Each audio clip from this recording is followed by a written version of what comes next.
Sa sunod lang sang 30 minuto, naglabot sa Pulo Cabalay ang nasunog sa Barangay 10, Bacolod City, pasado las 9 kagabi. Kalabanan sa nasunog, human sa light materials. Ano mang totally gutted samtang 4 ang partially damaged. 24 ka mga pamilya ang nawadaan sang puluyan.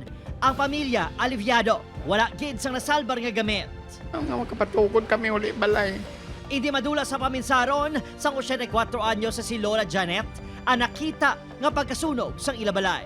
Tigong kulban daw mapatay ko gani sing ko daw hindi na ko kalaka. Abi ko gani mapatay na ko bawin kulod. Kaluy mo lang nga may mga apo pa ko kadamo sa nga apo ko. Nagwas investigasyon sang BFP nga napabayan nga kandila ang gintunaan sang sunog. Yung origin na bahay natin, sir, is 1 month nang walang kuryente, sir. So, at that time na nasunog, sir, walang tao sa loob ng bahay nila, sir.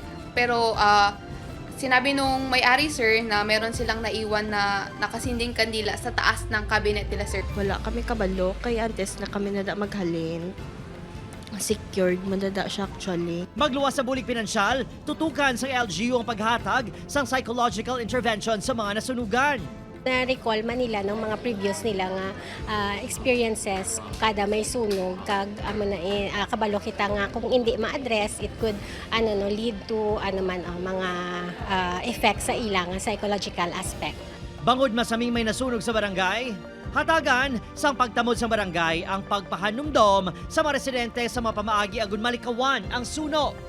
Ginapahalong ginasla namon kay kabudlayo di ang isa ka kuan ginamon ang parte sa sunog. Opat Kiril Gasilio, Adrian Bretos, 1 Western Visayas.